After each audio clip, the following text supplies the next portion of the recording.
sommes en période de fin d'année. Après le passé, j'étais dans l'église protestante et le temple était plein. Vous savez, c'est la fête de Noël, le sapin est là, les scénettes sont là, les enfants sont là. Tout le monde exprime la joie de Noël. Et c'est toujours dans des périodes aussi, 2 fois dans la même église, 2 fois, un message sur la fête de Noël, la conception de Jésus-Christ, sa naissance miraculeuse. Et tout cela, nous l'avons vécu aussi dans les joies familiales, comme chaque année. Et maintenant, nous sommes le dernier dimanche de l'année. Peut-être que chaque année, nous devons essayer de faire des bilans. Chaque année, nous faisons des promesses au Seigneur. Et en cours d'année, ces promesses, elles ne sont nulle part. Parce que nous ne les tenons pas. Pour différentes raisons. Mais je voudrais vous faire un souhait pour cette année nouvelle. Et c'est l'apôtre Jean qui le dit. L'ancien de Gaius, le bien-aimé, que j'aime dans la vérité. Et mon souhait pour vous, dans cette communauté, je souhaite que tu prospères à tout égard, mon ami, ce matin. Que tu sois en bonne santé. Je n'ai pas dit que si vous avez 70 ans, que vous ayez une santé de 20 ans. Parce que je ne pense pas que cela est possible. Il faut être réaliste et il faut être conséquent sur son âge. Mais que vous soyez en bonne santé, que le Seigneur puisse vous donner la possibilité encore d'œuvrer dans l'Église. Comme je disais tout à l'heure à Daniel, on arrive à un âge, bon, à 60 ans, bon, on peut avoir des problèmes de tension, des problèmes artériels, mais si on arrive à avoir des problèmes mécaniques, alors à ce moment-là, ça devient des problèmes de santé plus sérieux. Donc je voudrais que vous soyez en bonne santé et que le Seigneur permette que vous soyez dans sa raison. Comme, dit-il, prospère l'état de ton âme. Si l'état de ton âme est dans un état où il faut réparer toutes les mécaniques de ta vie, alors ton âme n'est pas en bonne santé.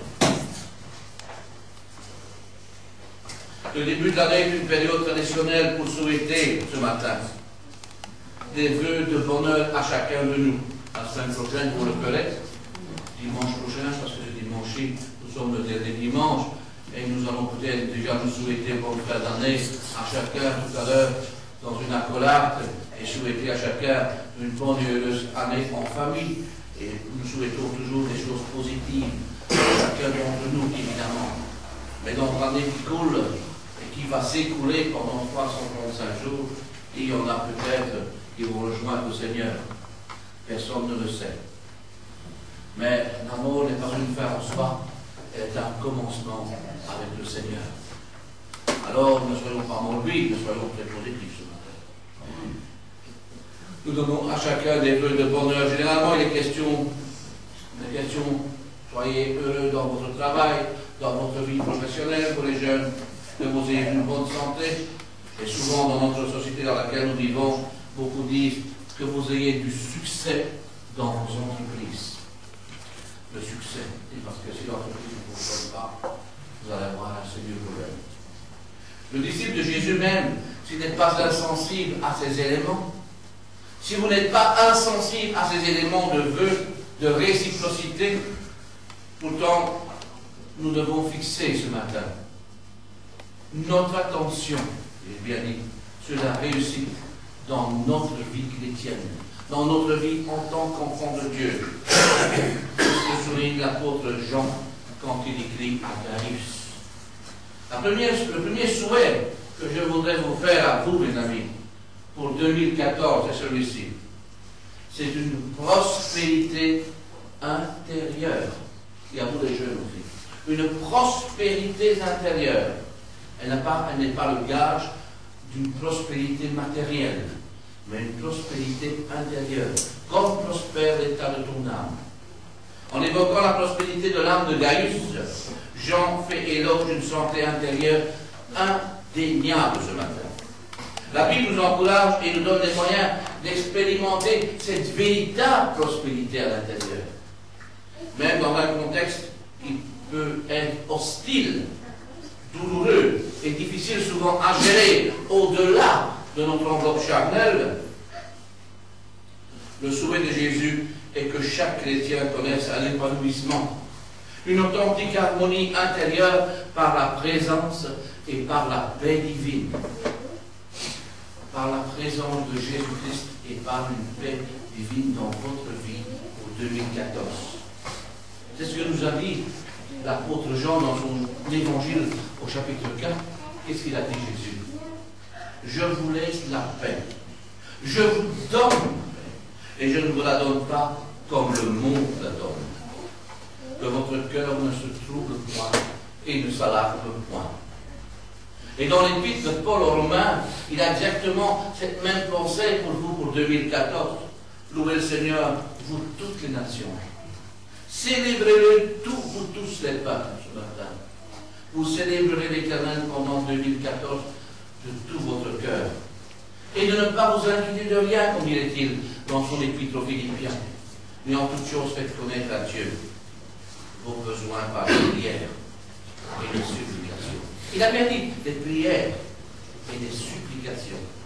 Avec action de grâce, dans la louange et dans le remerciement. Parce qu'il y a des fois des choses que nous demandons à Dieu et que Dieu ne donne jamais. Il ne le donne pas pour que vous tombiez dans un dilemme par après. Si Dieu donnerait toujours ce que vous pensez avoir raison, il dit, arrêtez un problème après. Et vous donnez un exemple. Vous demandez à Dieu d'acheter une voiture. Vous avez un travail. Mais Dieu sait le plan d'avenir. Dieu, il ne lit pas dans une boule et il ne lit pas votre avenir. Il le connaît, votre avenir.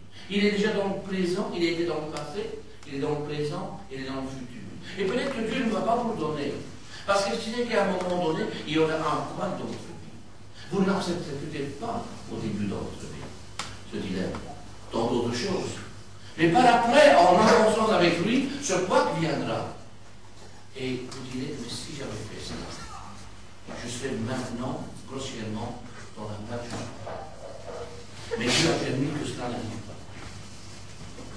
Nous sommes dans la main du Seigneur. Comme dit le texte, le psalmiste, mes destinées sont dans sa main.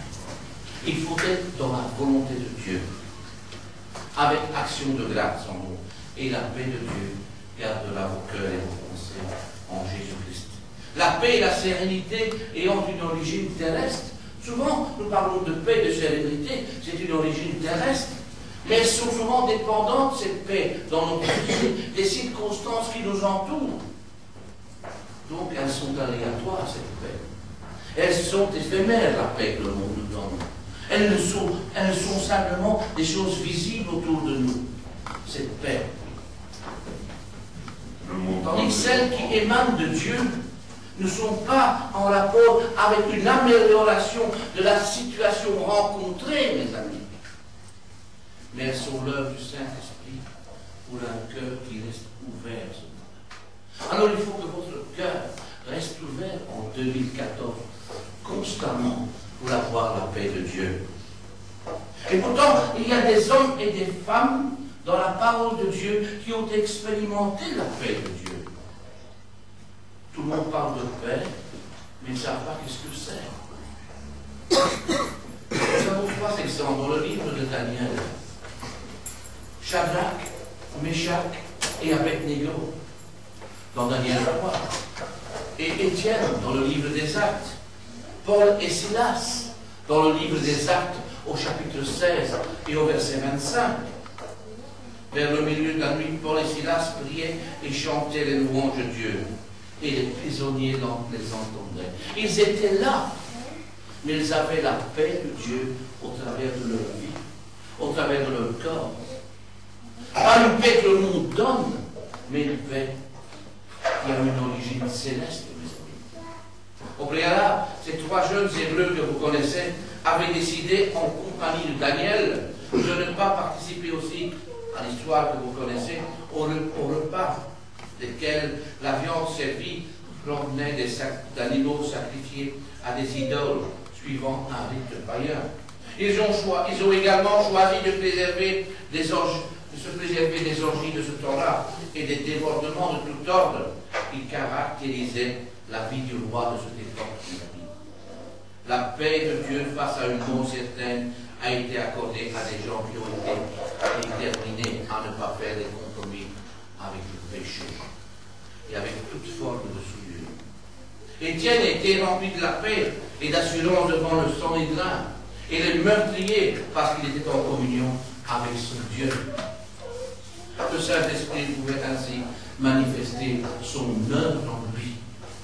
Ce n'est pas une paix d'origine humaine, mes amis, mais une paix face à des circonstances, une paix qui vient de Dieu.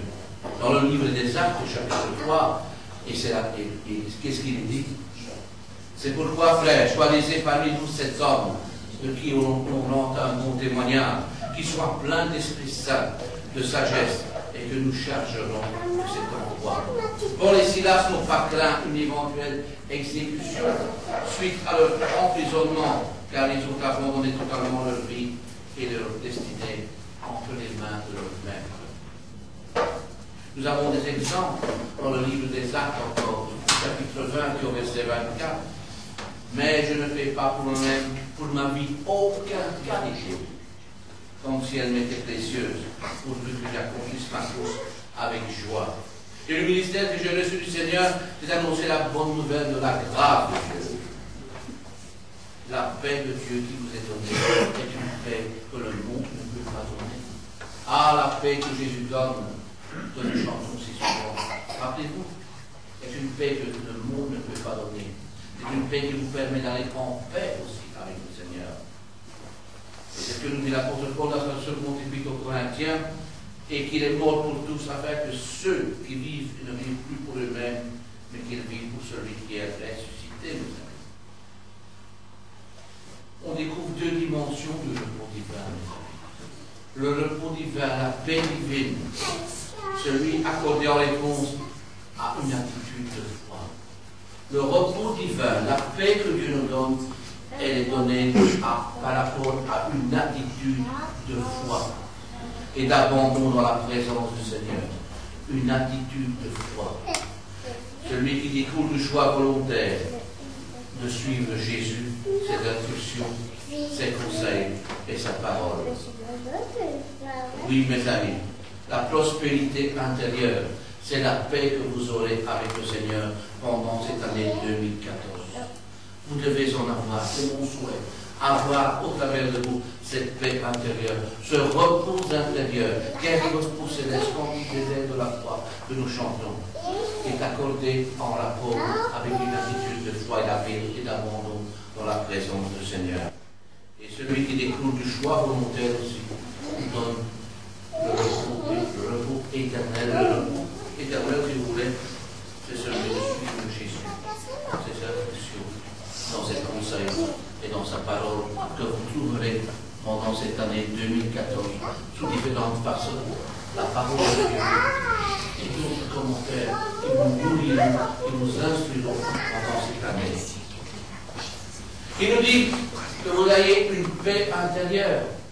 Le deuxième point que je voudrais vous dire aussi, en 2014, que votre âme puisse prospérer.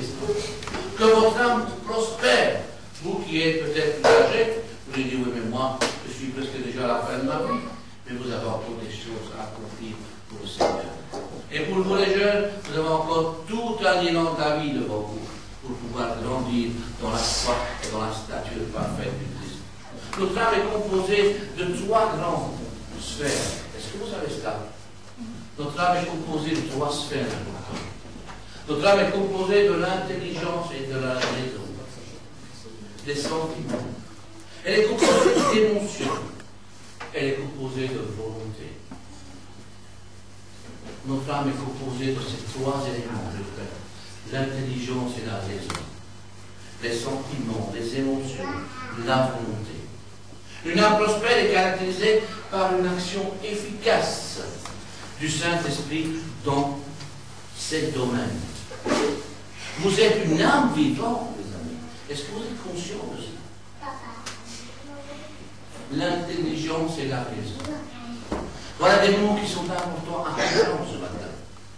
L'appréciation de Dieu est souvent différente de celle de l'homme. Dieu ne voit pas les choses de la même façon que vous devant certaines circonstances. Il ne les analyse pas comme vous le faites, vous, mes amis.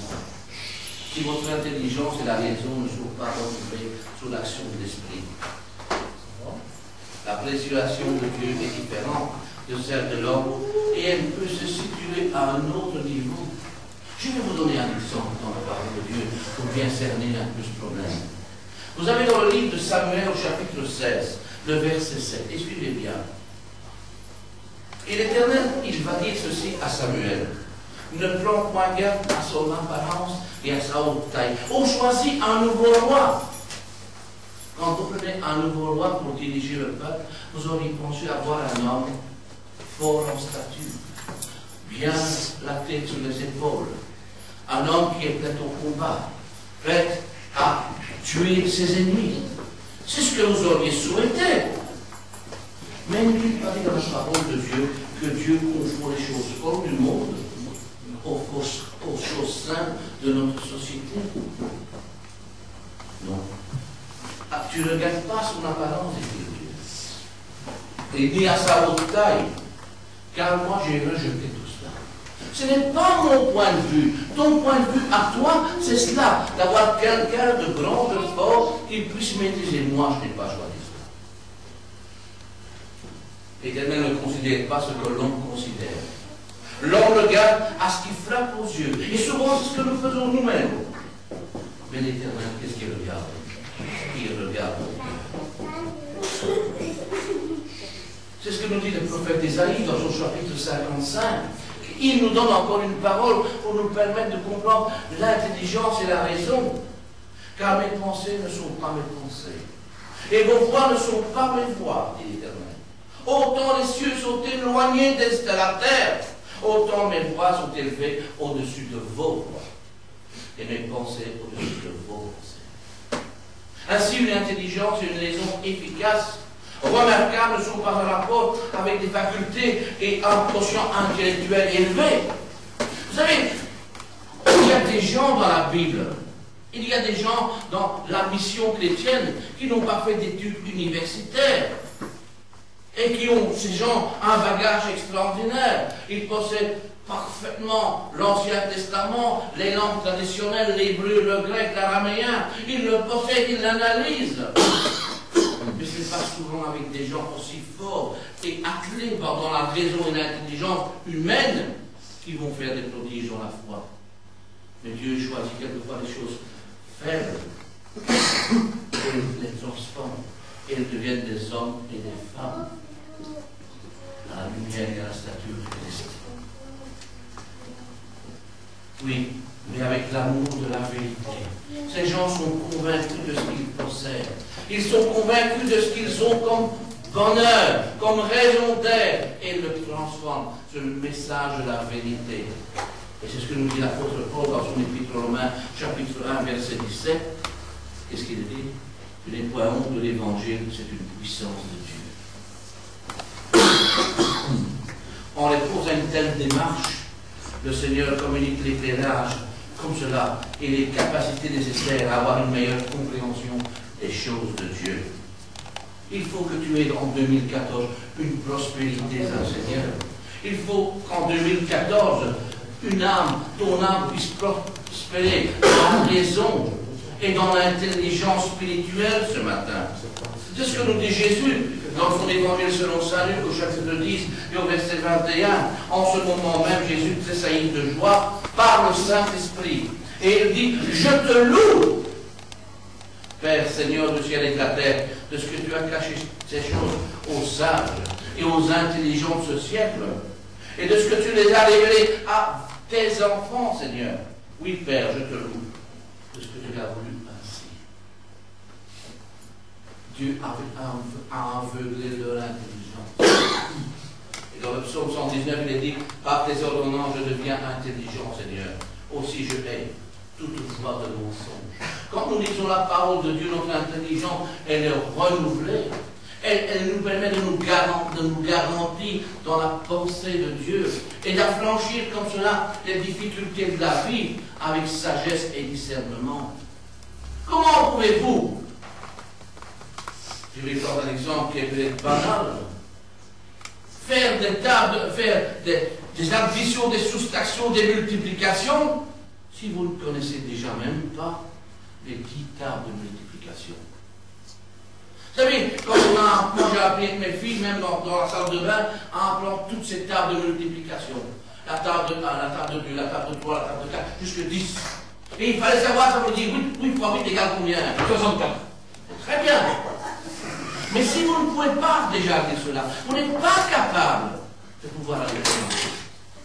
Si vous n'êtes pas capable de maîtriser déjà la parole de Dieu au départ, il y a des gens qui ne connaissent même pas les petits prophètes de la parole de Dieu. Ils ne savent même pas les situer dans la Bible. Ils ne connaissent même pas Ézéchiel, Jérémie, Ésaïe, ou très peu. Mais si vous arrivez à cerner tout cela au fur et à mesure, vous arriverez à cerner la parole de Dieu dans l'intelligence et la raison de notre être. Il est alors question d'une intelligence spirituelle, mes amis, qui saisit les réalités célestes. La raison et l'intelligence sont des choses qui doivent être renouvelées dans notre vie en 2014. Mais il y a d'autres, un nouvel élément, une nouvelle facette, comme dans un diamant, qui doit être renouvelé. Ce sont les sentiments et les émotions qui forment aussi une part dans notre vie, mes amis. L'homme est équipé naturellement de quoi? De perception, d'affection, de sentiments. Vous savez, vous êtes doué de perception. Vous voyez, vous entendez, vous êtes sensible à certaines choses. Le sens est quelque chose d'important dans votre vie spirituelle. Bien souvent, ces derniers nous trompent et nous éloignent des désirs et des pensées de Jésus. Une âme prospère, mes amis, a la particularité de se laisser éduquer par la parole de Dieu et par l'Esprit Saint. L'Esprit Saint, il est là pour quoi? Ce n'est pas un fluide, l'Esprit Saint, comme les témoins de Jéhovah. C'est la troisième personne de la Trinité. C'est dans le credo de l'Église. Je crois en Dieu le Père, tout-puissant, créateur du ciel et de la terre. Je crois en Jésus-Christ, son Fils unique, et je crois au Saint-Esprit. Ce n'est pas de la théologie catholique, c'est dans la théologie protestante et évangélique. Le Saint-Esprit est la troisième personne. Nous n'en parlons très peu. Afin de vous laisser se développer en vous, en 2014, tous les sentiments et les pensées, les émotions de Dieu lui-même. Vous devez vibrer au travers de vous les émotions et de la sensibilité de Dieu dans votre vie. Ayez en vous les sentiments qui étaient en Jésus-Christ, a dit l'apôtre Paul aux Philippiens. Le disciple n'est pas appelé à créer ces éléments, mes amis, mais à permettre au Seigneur de les susciter et de les faire croire dans votre cœur à vous, siège des sentiments. C'est pour cela que l'apôtre Paul, dans son épître aux Galates, il dit ceci, chapitre 22, texte que vous connaissez. Le fruit de l'esprit, c'est quoi? L'amour, la joie, la paix, la patience, la bonté, la bénédiction, la fidélité, la tempérance et la douceur. Voilà ce qui est important pour vous d'avoir ce matin, mes amis. Notre âme composée de la raison et de l'intelligence, des sentiments et des émotions. Mais votre âme est douée aussi de volonté ce matin, pour 2014. De volonté. Chaque être humain a la possibilité, la liberté d'avoir dans son cœur des choix personnels. L'homme naturel, l'homme qui ne connaît pas Christ, irrégénéré, vit en suivant les penchants de son cœur et les désirs de sa propre volonté. Le chrétien ne peut pas vivre les désirs de sa propre volonté s'il n'est pas renouvelé par l'Esprit. Malheureusement, ce monde de vie peut aussi concerner les croyants. Est-ce des croyants spirituels ou des croyants charnels? Des hommes et des femmes qui marchent dans l'esprit, bien qu'il y ait des tendances. Vous savez, actuellement, on a des tendances et on accepte tout ce que le monde nous donne. Et on ne met pas en question les choses face à la parole de Dieu. Le dessein du Seigneur est que chaque chrétien renonce par amour et pas seulement par devoir ce matin. À sa volonté propre pour se soumettre à celle de son propre rédempteur. Le devoir, le respect des règles et des principes divins peuvent être les moteurs de la marche avec Dieu dans laquelle vous êtes engagés ce matin. L'exemple des pharisiens. Ils avaient l'apparence d'hommes de Dieu. Mais en eux, ils étaient pourris jusqu'à la moisissure. Cependant, si la vie chrétienne est uniquement basée et construite sur ces fondations-là, elle risque d'être pénible, insipide, sans rayonnement, sans éclat et sans joie. La motivation principale pour accepter le dépouillement de sa volonté, afin d'épouser celle de Jésus, doit être l'amour ce matin. Si nous sommes en difficulté sur ce plan-là, nous sommes invités à nous laisser remplir de l'amour divin ce matin, qui répond efficacement à tous les besoins d'un cœur humain et qui communique la force nécessaire pour suivre le Seigneur sur le chemin resserré et éloigné de lui. C'est pour ça que l'apôtre Paul dit ceci, en regardant les auditeurs, en espérant ce qu'on peut point. Parce que l'amour de Dieu est répandu dans nos cœurs par le Saint-Esprit qui nous a été donné. Et par ce même Esprit, nous pouvons crier Abba Père. Et dans la première épître de Saint Jean, au chapitre 4, et au verset 16 et 17, si nous avons connu l'amour que Dieu a pour nous, et si nous y avons cru ce matin, cet amour, Dieu est amour.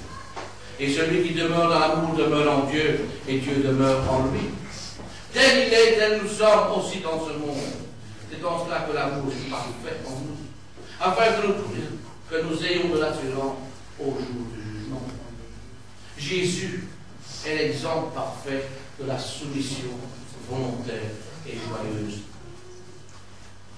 Mon ami, il est l'exemple de la soumission volontaire et joyeuse. Il a dit, oui, Père, je fais ce que tu me demandes. Épître aux Hébreux. Et dans l'évangile selon saint Matthieu, chapitre 26, où ayant fait quelques pas en avant, il se jeta sa face et pria et dit ainsi, mon Père, s'il était possible que cette coupe s'éloigne de moi. Toutefois, non pas ce que je veux, c'est mon Père, mais ce que tu veux. Il a fait la volonté de son Père jusqu'au bout. Lui et le Père étaient un. Et je le dis, ma nourriture est de faire la volonté de mon Père. Alors pour 2014, est-ce que votre volonté est soumise à Dieu? Est-ce que vous êtes prêts à faire la volonté de votre Père, là où Dieu vous y a placé? Je ne puis rien faire de moi-même, selon ce que j'entends. Je juge, et mon jugement est juste à la parole. Mais la volonté de celui qui m'a envoyé est là. Parfois, devant les difficultés de la vie qui ressemblent à des défis à relever, on peut être stoppé de temps en temps dans notre vie. On peut être bloqué. On nous empêche d'avancer de temps en temps dans notre vie. Objection, une incapacité souvent à surmonter l'obstacle. Est-ce que dans votre vie passée, même dans votre vie présente, n'êtes-vous pas de temps en temps bloqué? N'y a-t-il pas un frein qui vous empêche? Moi, je veux aller là parce que j'ai décidé. Et Dieu met une carte. Il dit non. Stoppez, bloquez, et vous essayez par tous les moyens. Tous les moyens, tous les détours. Bloquez. Je ne peux pas surmonter, aimer, résister à cette tentation, repousser ces pensées négatives qui sont devant moi. C'est une mauvaise position, mes amis, car le Seigneur connaît parfaitement les limites. Car le Seigneur connaît vos limites, le Seigneur connaît mes faiblesses et les impossibilités de ces enfants que vous êtes ce matin. C'est Dieu qui vous a créé, c'est lui qui vous a recréé en Christ. Il vous connaît et ne veut vous empêcher de faire des bêtises. C'est pour ça que dans l'apôtre Paul, dans son épître romain, au chapitre 7, il dit ceci. Nous savons en effet que la loi est spirituelle, dit-il. Mais moi, je suis charnel. Vendu au péché, dit-il. Car je ne fais pas ce que je veux. Je ne fais pas ce que je veux. Et je fais souvent ce que je hais. Or, si je fais ce que je ne veux pas, dit-il, je reconnais par là que la loi est bonne. Et maintenant, ce n'est plus moi qui le fais. Mais c'est le péché qui habite en moi. Ce qui est bon, je le sais, n'habite pas en moi. C'est-à-dire, dans ma chair, en tant qu'enveloppe charnelle, nous véhiculons ici. Dans ma chair, j'ai la volonté, mais non le pouvoir de faire le bien. Car je ne fais pas le bien que je veux. Et je fais le mal que je ne veux pas. Et si je fais ce que je ne veux pas, ce n'est plus moi qui le fais. C'est le péché qui habite en moi. Je trouve donc en moi cette loi. Quand je veux faire le bien, le mal est attaché en moi. Car je prends plaisir à la loi de Dieu, selon l'homme intérieur. Mais je vois dans mes membres une autre loi, qui lutte entre la loi et mon entendement, et qui me rend captif de la loi du péché, qui est dans mes membres. Miséricorde que je suis, misérable que je suis, qui me délivrera de ce corps de mort. Grâce soit rendue à Dieu par Jésus-Christ, notre Seigneur. Ainsi, donc, moi-même, je suis, par l'entendement, esclave de la loi de Dieu, et je suis par la chair, esclave de la loi du péché. Ce n'est pas à dire que nous soyons par nous-mêmes capables de concevoir quelque chose comme venant de nous-mêmes, dit l'apôtre Paul. Notre capacité, au contraire, vient de Dieu. C'est au niveau de notre volonté que Dieu nous interpelle chacun d'une manière particulière ce matin. Celui-ci va être mobilisé pour prendre des positions spirituelles conformes à sa parole. Cette détermination est associée à la confiance du Père, de ce Père tout-puissant, à qui rien n'est impossible et qui donne les capacités et les facultés nécessaires ce matin. Jésus connaît les défaillances de ses disciples et admet dans son amour l'éventualité d'une incapacité totale à manifester la moindre volonté. Il prévoit dans de tels cas extrêmes une action d'esprit pour susciter et créer la volonté dans votre cœur. Et comme dirait l'apôtre Paul dans son épître aux Philippiens, ainsi, mes bien-aimés, comme vous avez toujours obéi, travaillez à votre salut avec crainte et tremblement. Non seulement comme en ma présence, j'étais là, mais bien plus maintenant que je suis absent. Car c'est Dieu qui produit en vous le vouloir et le faire selon son bon plaisir. Je vous souhaite en 2014, comme je vous ai dit, une prospérité de l'âme intérieure.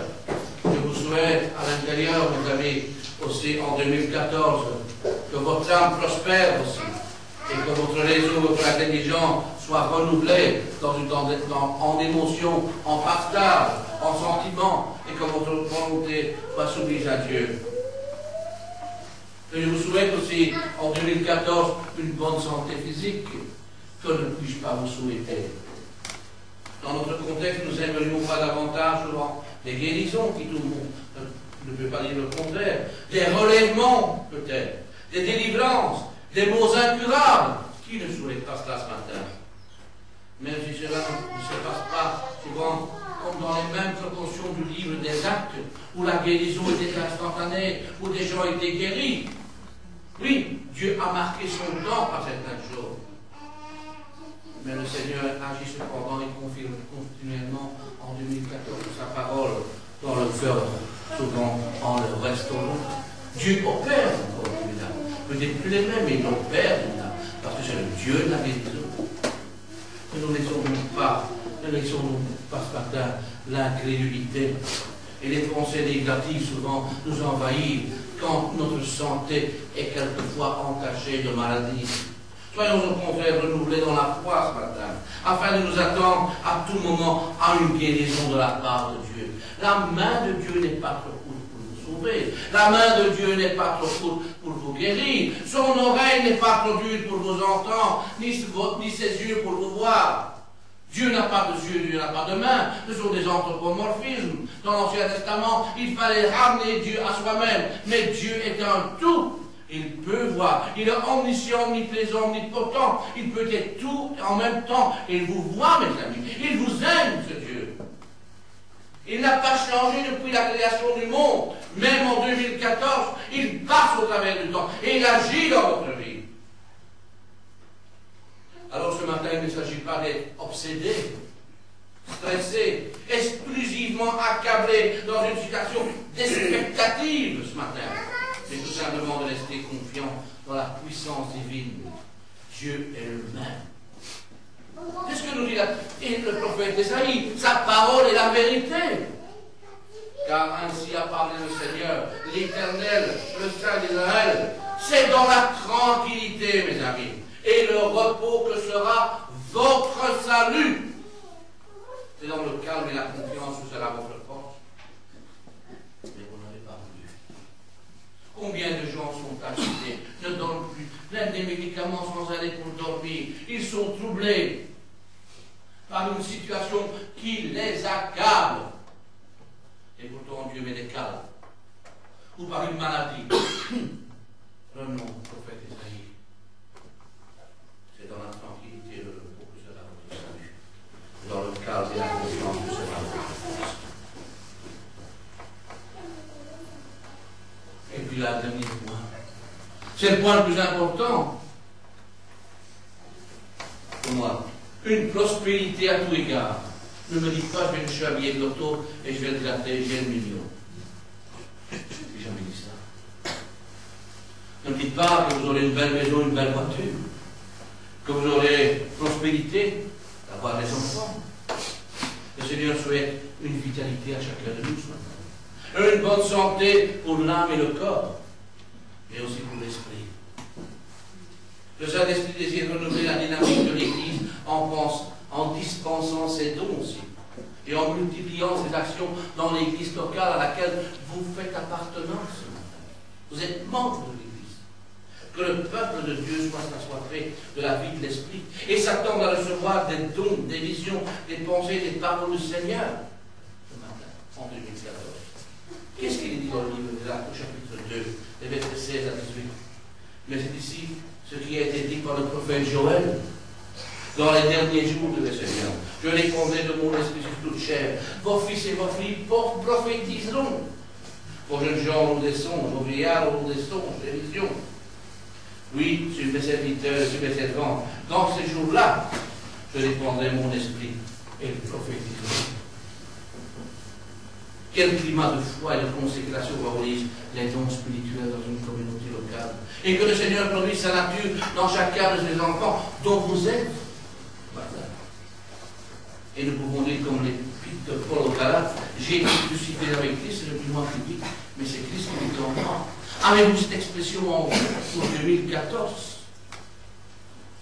Celui qui croit au Fils a la vie éternelle, celui qui ne croit pas au Fils ne verra point la vie, mais la colère de Dieu demeure en lui.